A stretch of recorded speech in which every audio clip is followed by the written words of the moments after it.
a você. Irmãos, vamos aprender aqui algo importante que a gente começou domingo esse estudo sobre permanecer. 1 de João capítulo 3, versículo 6, a Bíblia diz assim: qualquer que permanece nele não peca, qualquer que peca não o viu e nem o conheceu. Tem uma outra tradução da Bíblia que eu estava comentando com vocês aqui domingo, que esse versículo 6 está escrito assim: qualquer que permanece nele não vive na prática do pecado. É uma tradução diferente. Então entenda aqui o seguinte, eu dei um exemplo aqui domingo bem simples que você vai entender. Meu sapato está aqui, está limpinho. Antes de todo o culto, agora há pouco mesmo, antes de entrar aqui na reunião, eu entrei ali no banheiro, tinha um paninho ali, eu umedeci o pano, e eu passei e tirei o pó do meu sapato. Mas daqui a pouco vai acabar o culto aqui, de vez em quando eu vou ali na padaria, supermercado, vou comprar alguma coisa. Você sabe que aqui as calçadas aqui, algumas delas estão quebradas. Quem já reparou? Tem calçada aí que está com pó, está com terra e tudo. Aí o meu sapato está limpo agora, nesse momento, mas eu saio daqui e ando pela calçada aqui, e o caminho entre a igreja aqui e o supermercado tem pó, então eu acabo sujando meu sapato. Mas automaticamente quando eu chegar aqui, e antes do culto da tarde, eu vou dar uma olhadinha, ver se a gravata está no lugar certo, olho a roupa, pentei o cabelo, me preparo para o outro culto, e eu vou olhar o meu sapato. Se eu reparar e eu percebo que ele está com pó, o que eu vou fazer? Eu vou limpar ele para ele estar limpinho. Existe uma diferença, a Bíblia diz aqui, qualquer que permanece nele não vive na prática do pecado, qualquer que peca não o viu e nem o conheceu. Então entenda o seguinte, existe uma diferença entre você andar pela rua e você sujar os pés, existe uma diferença entre você andar pela rua, sujar os pés e permanecer com os pés sujos. Aí você anda com o sapato sujo hoje, amanhã e depois. Existem pessoas que elas só se lembram da purificação no dia da Santa Ceia. Não sei se você já reparou, o dia que as igrejas em geral, o dia que vem mais pessoas na igreja é o domingo da Santa Ceia. Aí você vê que a pessoa ora, chora na presença de Deus. Aí eu fico pensando assim, nós devemos vir no culto do domingo da Santa Ceia para participar da ceia, lavar o nosso coração, nos renovar em Deus? Sim. Mas será que é só no domingo da Santa Ceia que a gente precisa fazer essa oração? Sim ou não? Não, é diariamente, é uma limpeza diária, é uma purificação diária. Existe a diferença entre você cometer erros e você viver nos erros. O Senhor Jesus ele disse aqui, qualquer que permanece nele não vive na prática do pecado, qualquer que vive nessa prática não o viu e nem o conheceu. Então nós estamos aprendendo o seguinte a respeito de permanecer em Cristo. Por que existem pessoas que elas não permanecem? Vocês que já estão aqui há algum tempo na igreja, você deve ter reparado, do tempo que você está na igreja, você já viu pessoas chegarem e você já viu pessoas saírem.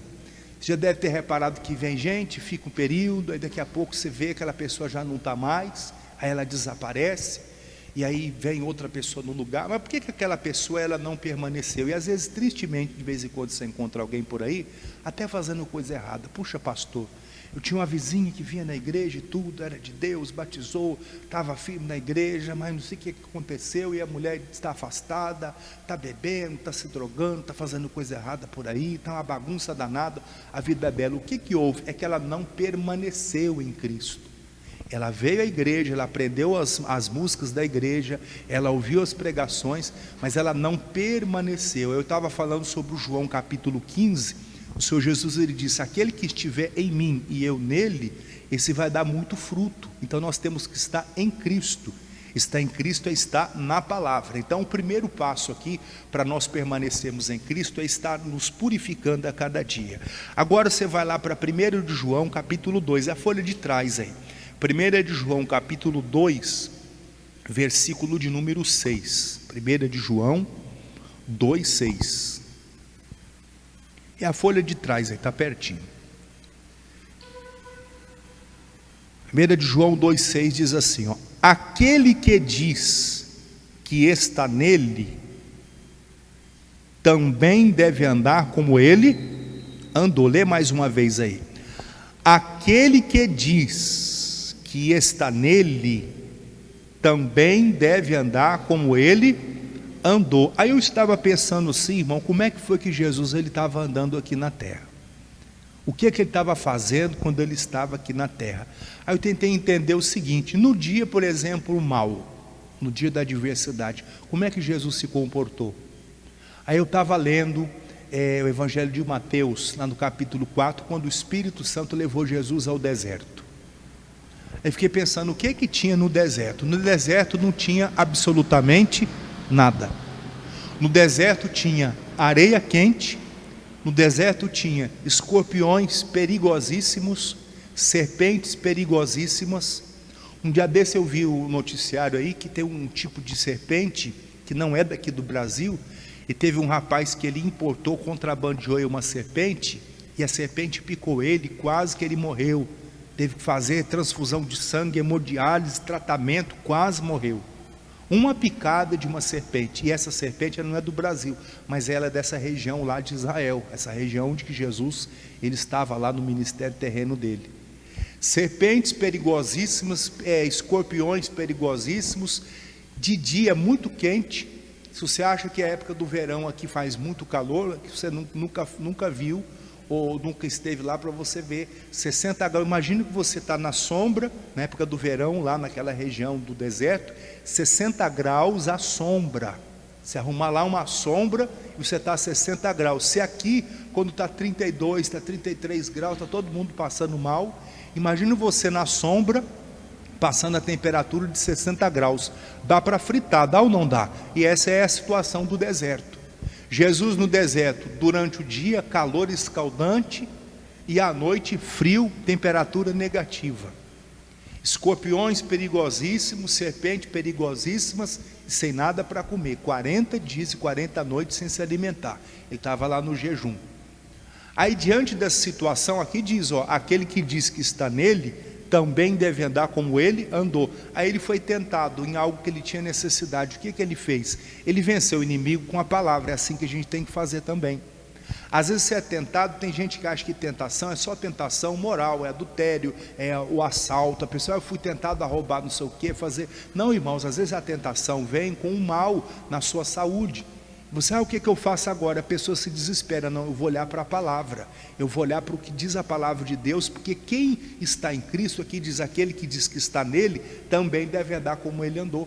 Aí você lembra lá do Evangelho de Marcos 4, os discípulos estavam dentro do barco remando, o vento foi contrário, Jesus estava dormindo na hora da tempestade. Isso nos ensina algo, a descansar, a confiar em Deus. Quem está dormindo, irmão, está preocupado com alguma coisa? Quem está dormindo? Você não está preocupado com nada, você está dormindo, as coisas estão acontecendo, você não está nem sabendo o que está acontecendo. Na tempestade, os discípulos desesperados pegavam a água, tiravam para fora, a água entrava para dentro do barco, e eles desesperados foram lá, despertaram Jesus. Mestre, o senhor não se importa que a gente perece? Jesus vai e se levanta naquele barco, ele repreende aquela tempestade, e depois repreende os discípulos. Falou para eles, homens de pequena fé, vocês não têm fé não? Por que vocês estão agindo assim? Vocês não têm fé? Ele repreendeu a tempestade e depois chamou a atenção dos discípulos, porque eles estavam agindo de uma maneira que não eram para agir. Eles estavam com Jesus no barco. Irmãos, a gente tem que se lembrar quem é que está no nosso barco. Um dia você levantou a sua mão, não sei que igreja que foi, se foi aqui na Igreja da Graça, ou se foi na Igreja da Assembleia de Deus, na Batista, não sei. Mas aquele dia que você aceitou Jesus, você falou, Jesus, eu te recebo como meu Senhor e Salvador. Aquele dia Jesus entrou no seu barco. Quem crê, diga amém. E ele mudou sua vida, mudou sua história. Você tem que se comportar como um cristão sadio e maduro, tem que se comportar e deve se comportar. Aquele que diz que está nele também deve andar como ele andou. No deserto ele venceu o inimigo com a palavra. Ele estava dentro de um barco, a tempestade se levantou, ele repreendeu a tempestade e ele venceu aquela situação. Há um outro texto na Bíblia que diz que os discípulos estavam remando e Jesus conseguiu andar sobre as águas. O Pedro, quando viu Jesus andar sobre as águas, disse assim, se és tu, manda-me ter contigo sobre as águas. Aí o Pedro foi andando sobre as águas. Aí o Pedro começou a olhar para a água, começou a olhar para o vento e começou a afundar. Jesus pegou ele pela mão, Jesus estava na mesma água que ele, andando sobre a mesma água. Jesus pegou ele pela mão e disse assim, homem de pequena fé. Quer dizer, a fé dele não durava muito. Por que você duvidou? Então nós temos que olhar para a palavra, irmãos, e observar, eu tenho que andar como Jesus andava, como ele vivia, para eu ter os mesmos resultados.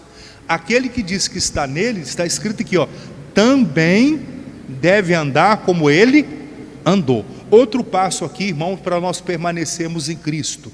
Abra sua Bíblia lá em Romanos capítulo 8. Mateus, Marcos, Lucas, João, Atos, Romanos 8, versículo 1.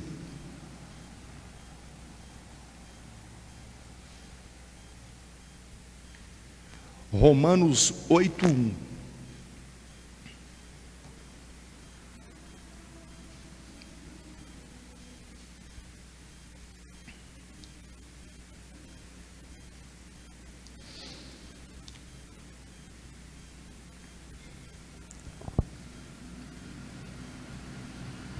Romanos é pertinho de você estava, é tudo Novo Testamento. Atos, Romanos 8:1 diz assim, portanto agora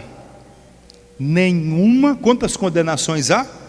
Nenhuma condenação há para os que estão em Cristo Jesus, que não andam segundo a carne, mas segundo o Espírito. Preste atenção numa coisa. Essa semana eu tive uma experiência bem interessante, semana que passou. Na quarta-feira passada, alguém deve ter lembrado aqui, ou foi no domingo que eu cheguei a comentar, que eu estava com dor de dente. Alguém lembra que eu falei alguma coisa assim? Estava com dor de dente. Aí isso aí foi na quarta-feira passada, hoje está fazendo 7 dias. Aí acabou o culto, eu fui ali no dentista. Aí ele olhou e disse assim, olha, você precisa de tirar uma radiografia. Foi até a semana passada, na quarta, que foi feriado, eu nem sabia que era feriado de alguma coisa aqui da cidade, eu nem sabia. Aí eu fui ali cedo, e aí o doutor falou assim, você precisa tirar uma radiografia, eu estou vendo aqui que está bem ruim seu dente, mas você precisa tirar uma radiografia. Aí eu saí daqui sem saber que era feriado, porque eu nem sabia que era feriado aqui, só aqui na cidade. Eu fui no centro de Ribeirão das Neves para tirar a radiografia. Eu cheguei lá e falei, gente, está tudo fechado, tem alguma coisa estranha, por que está tudo fechado? Aí depois minha esposa disse, não, é que é feriado. Aí descobriu que era o feriado.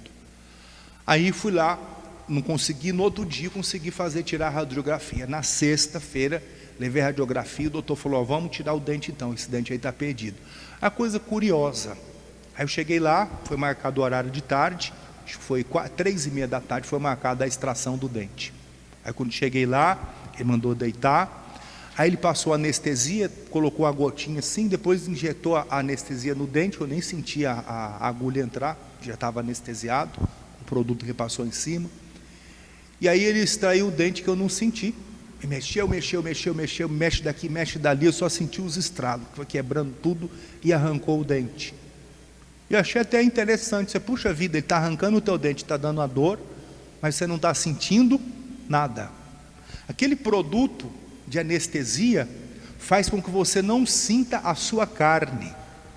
A anestesia, aquele remédio, faz você não sentir a dor da carne. Você fica imune à dor da carne.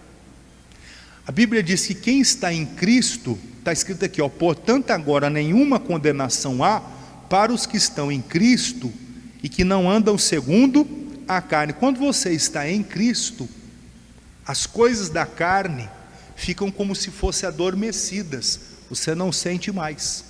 Mas se você estiver em Cristo, na palavra, assim como um remédio, quando você toma lá aquela anestesia, aquela injeção, o doutor injeta lá o remédio, e você não sente a dor, e ele consegue extrair um dente, fazer uma cirurgia que você não sente nada, sua carne fica insensível. Assim também, se você estiver em Cristo, nenhuma condenação haverá para você. A carne já não tem mais domínio sobre você, o pecado já não vai ter mais domínio sobre você. Tudo que pertence ao reino da carne não vai ter domínio sobre você. Se você estiver em Cristo, você fica adormecido. O mal não tem poder sobre a sua vida. Quem está entendendo, diga amém. Você fica livre, você fica imune. Então aqui está dizendo, portanto agora nenhuma condenação há para os que estão em Cristo e que não andam segundo a carne, mas segundo o Espírito, porque a lei do Espírito de vida em Cristo Jesus me livrou da lei do pecado e da morte. Irmãos, está em Cristo. Quando você está na palavra, obedecendo a palavra, você não anda mais segundo a sua vontade, mas você anda segundo a vontade de Deus. Eu quero fazer tal coisa, mas eu não vou fazer isso, eu vou fazer o que a palavra de Deus diz. É o que a palavra de Deus diz que eu vou fazer, e assim eu venço em nome de Jesus. Guarda essa palavra para você. Para terminarmos, volta lá para o João, Evangelho de João, capítulo 15, em nome de Jesus. João 15, versículo 1 até o versículo de número 7. Está escrito assim, ó: eu sou a videira verdadeira, e o meu pai é o lavrador. Toda vara em mim que não dá fruto, atira, e limpa toda aquela que dá fruto, para que dê mais fruto. Vós já estáis limpos pela palavra que vos tenho falado. Está em mim e eu em vós. Como a vara de si mesma não pode dar fruto, se não estiver na videira, assim também vós, se não estiverdes em mim. Eu sou a videira, vós as varas. Quem está em mim e eu nele, esse dá muito fruto, porque sem mim nada podereis fazer. Se alguém não estiver em mim, será lançado fora, como a vara, e secará. E os colhem e lançam no fogo e ardem. Aí o verso 7. Se vós estiverdes em mim, e as minhas palavras estiverem em vós, pedireis tudo o que quiserdes, e vos será feito. Irmãos, é importante a gente permanecer em Cristo, na palavra. Se você permanecer na palavra, verdadeiramente você vai ser um discípulo de Jesus, e você vai dar muito fruto, e esse fruto vai permanecer. Que Deus fale mais com você. Amém, Jesus? Vamos ficar de pé que nós vamos orar agora, meus queridos, e vamos fazer a segunda oração agora em nome de Jesus. Levanta suas mãos assim aos céus, fecha os seus olhos. Pai, eu apresento a todos os amigos, os irmãos que estão aqui na igreja, e os amigos e irmãos que estão acompanhando o culto agora em casa, os que estão acompanhando pela rádio, e eu peço uma bênção especial sobre a vida de todos, Senhor. Venha tocar nessas vidas para curar, para libertar, para restaurar. Eu levanto a minha voz para repreender todo mal, toda opressão, tudo que não presta, e na autoridade do nome de Jesus, no poder que é neste nome, eu estou paralisando todo mal, eu estou anulando toda a ação do inferno, eu estou determinando a bênção. Poder de Deus, unção de Deus, passa na vida de cada pessoa que está aqui, e os irmãos que estão em casa agora, acompanhando a transmissão do culto. Jesus toca nessas vidas, curando, libertando, restaurando. Eu levanto a minha voz, eu digo: o demônio, bata em retirada, o espírito das trevas vai embora, sai espírito de doença, perturbação, enfermidade, no poder do nome de Jesus, na autoridade que é neste nome, eu estou repreendendo todo o mal, eu estou anulando toda a força das trevas, e eu exijo: saia dessa vida, sai toda a maldição, sai todo feitiço, bruxaria, amarração, vai embora agora, no poder do nome de Jesus, na autoridade que é neste nome, eu estou levantando a minha voz, eu estou exigindo: saia, bata em retirada e vai embora todo mal, em o nome do Senhor Jesus. Oh, levante as suas mãos, agradeça a Deus pela sua bênção, agradeça ao Senhor pela sua vitória. A vitória é sua, minha irmã, a vitória é sua, meu irmão, a bênção é sua em nome de Jesus. Oh, rabalachuribicanta, labarabalachuriandere, labalabarabaraxurian. Aleluias, aleluia, aleluia, aleluia, alelabalabachuriandereberecanta, labarabaxa, labalabalabasuriandereclamanaia. Oh, em nome do Senhor Jesus, nós te adoramos, Pai. Nós colocamos diante de Ti as nossas vidas e agradecemos ao Senhor nessa manhã, Pai. Oh, levante a sua mão lá em direção à sua casa, diga: em nome de Jesus, que a bênção dos céus alcance a minha casa, alcance a minha família, restaurando, libertando, trazendo vitória, trazendo libertação total e completa, em o nome de Jesus. Diga: meu